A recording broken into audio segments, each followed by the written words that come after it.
अस्सलाम वालेकुम व्यूअर्स, बिस्मिल्लाहिर्रहमानिर्रहीम। मेरा नाम है फ़रहान और आप सब लोग देख रहे हैं इजी मैथ यूट्यूब चैनल।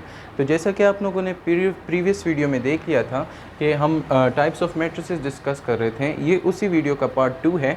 तो चलिए शुरू करते हैं डायगोनल मैट्रिक्स से।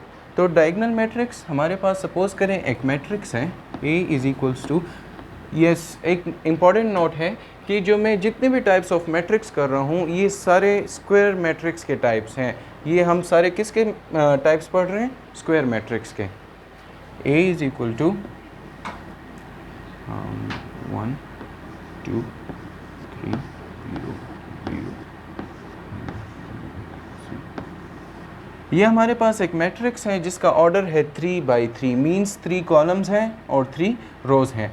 तो डायगोनल मैट्रिक्स होता क्या है? सबसे पहले तो हम डायगोनल कहेंगे कि डायगोनल कैसा, ये जो होता है ये डायगोनल होता है। ये आपके पास, इसको हम क्या कहते हैं? डायगोनल। अब मैट्रिक्स में हम इसको प्रिंसिपल डायगोनल भी कहते हैं, मेन डायगोनल भी कहते हैं और लीडिंग डायगोनल भी कहा जाता है इसको। एक मैट्रिक्स में, एक स्क्वायर मैट्रिक्स में जब 1 2 3 या मेन डायगोनल जो होता है उसके अलावा तमाम नंबर्स जो होते हैं वो ज़ीरो के बराबर होते हैं, वो डायगोनल मैट्रिक्स कहलाती है। एक मैट्रिक्स में या स्क्वायर मैट्रिक्स में मेन डायगोनल के अलावा तमाम नंबर्स ज़ीरो के बराबर होते हैं, उसको हम कहते हैं डायगोनल मैट्रिक्स। इसकी एक और एग्जांपल हम करते हैं। b is equal to 0 0 1, sorry इसको कर देते हैं 2, 0 0 0 0 0 0। देखिए आपके पास जो मेन डायगोनल है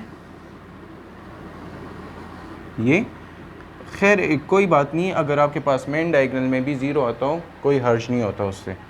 तो चलिए देखिए मेन डायगोनल क्या है, 0 2 1। और आपने जो मेन चीज़ है वो इधर देखना है कि यहाँ पर जो मेन डायगोनल के अलावा जो बाकी नंबर्स हैं वो ज़ीरो हों, तो वो हमारे पास कौन सी मैट्रिक्स होती है? डायगोनल मैट्रिक्स होती है। तो लेट्स गो आगे। तो चले नेक्स्ट जो हमारे पास टाइप ऑफ मैट्रिक्स है वो है स्केलर मैट्रिक्स।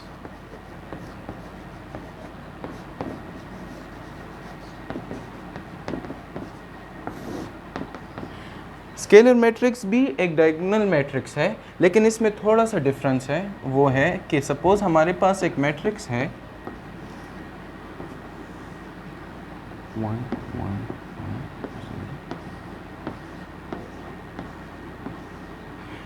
0। इस मैट्रिक्स का मतलब क्या है कि आपके पास जो प्रिंसिपल डायगोनल होता है या जो मेन डायगोनल होता है उसके जो वैल्यूज़ होती हैं वो सब सेम होनी चाहिए। मतलब अगर यहाँ पे 1 है तो यहाँ पे भी 1 होना चाहिए, यहाँ पे भी 1 होना चाहिए, और एक्सेप्ट जो एलिमेंट्स है, जो बाकी जो रह गए हैं वो क्या, वो ज़ीरो होना चाहिए। तो इसको क्या होता है, इसको हम स्केलर मैट्रिक्स कहते हैं। अब इसकी एक और एग्जांपल लेते हैं हम।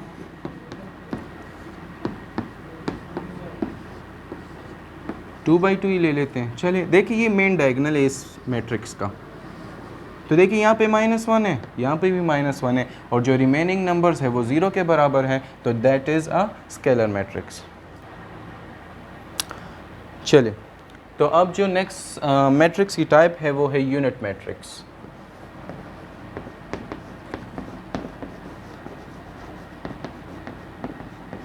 या इसको हम दूसरा नाम भी कह सकते हैं, वो है आइडेंटिटी मैट्रिक्स। Identity matrix. तो यूनिट, जिस तरह आपको पता है कि यूनिट हम बस आम तौर पर या हम इस्तेमाल ही करते हैं 1 के लिए। यूनिट का मतलब क्या होता है? 1 मतलब 1।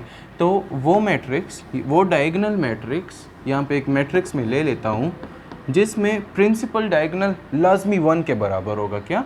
प्रिंसिपल डायगोनल हमेशा 1 के बराबर होगा और जो बाकी नंबर्स हैं वो क्या होंगे? 0 के बराबर होंगे। तो this type of matrix is called unit matrix, और we can say it identity matrix. एक एग्जांपल हम लेते हैं इसकी। बी, देखिए प्रिंसिपल डायगोनल क्या होता है? हमेशा 1 के बराबर होता है, इसमें जो रिमेनिंग होते हैं वो 0 होते हैं। तो ये भी हमारे पास क्या है? आइडेंटिटी मैट्रिक्स है। तो चलिए अब आगे जाते हैं। तो अब हम डिस्कस करेंगे मैट्रिक्स के अनदर टाइप, वो है ज़ीरो मैट्रिक्स।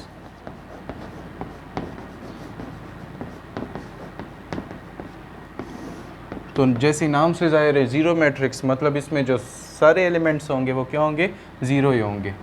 तो ये हमारे पास एक मैट्रिक्स है ए 0 0 0 0 0 0, ये हमारे पास मैट्रिक्स होगा। इसमें कोई शर्त नहीं है जितने रोज़ हो जितने कॉलम हो, लेकिन अगर एलिमेंट ज़ीरो है तो इस that means this is the zero matrix. Another example हमारे पास है 0, ये भी ज़ीरो मैट्रिक्स है।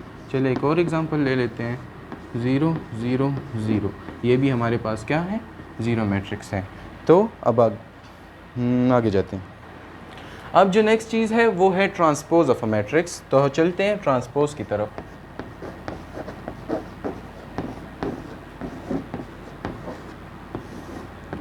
ट्रांसपोज कहते हैं जब आप किसी मैट्रिक्स के रोज़ और कॉलम्स को इंटरचेंज करते हैं, मतलब उन्हें रोज़ को कॉलम बना लेते हैं और कॉलम को रोज़ बना लेते हैं, तो उसको हम कहते हैं transpose of a matrix. Transpose of a matrix represent किया जाता है, फॉर एग्जांपल हमारे पास मैट्रिक्स ए है तो इसका ट्रांसपोज रिप्रेजेंट होगा ए टी। इस तरह इसका ट्रांसपोज क्या होगा, रिप्रेजेंट होगा। लेते किस तरह, suppose we have a matrix A is equal to 0 6 3, ये हमारे पास क्या है, एक मैट्रिक्स है। तो अब हम इसका ट्रांसपोज लेंगे।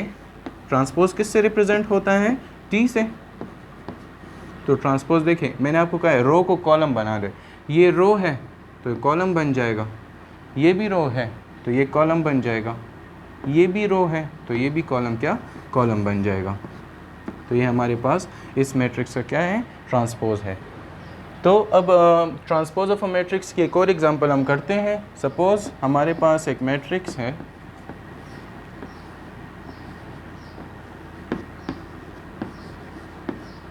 ये हमारे पास एक मैट्रिक्स है बी ये, और हम इसका ट्रांसपोज लेंगे तो देखिए क्या होगा, रो है तो कॉलम बन जाएगा, 0 5 3 रो में है तो 0 5 3 कॉलम में आ जाएगा, 0 5 3 रो में है तो 0 5 3 कॉलम में आ जाएगा। ये इसका ट्रांसपोज हो गया। अब देखिए ट्रांसपोज ऑफ अ मैट्रिक्स की एक बात याद करें, अक्सर एमसीक्यूज़ में आ जाता है कि एक मैट्रिक्स का ऑर्डर है 2/3, तो जब आप इसका ट्रांसपोज लेते हैं तो फिर इसका ऑर्डर क्या हो जाता है, तो देखिए रोज़ चेंज हो जाते हैं, कॉलम भी चेंज हो जाते हैं। तो ये जो कॉलम है वो रोज़ की जगह पे आ जाएंगे और जो रोज़ है वो कॉलम की जगह पे आ जाएंगे। तो ये जो हमारे पास ऑर्डर होता है वो उल्टा हो जाता है। तो दोस्तों आज के लिए इतना ही, मिलते हैं नेक्स्ट वीडियो में। अगर आपको मेरी ये वीडियो पसंद आई हो तो इसको लाइक करें, इसको शेयर करें, और अगर आपको कोई क्वेश्चन हो तो कमेंट सेक्शन में हमें बता दें। मिलते हैं नेक्स्ट वीडियो में, तब तक के लिए अल्लाह हाफ़िज़।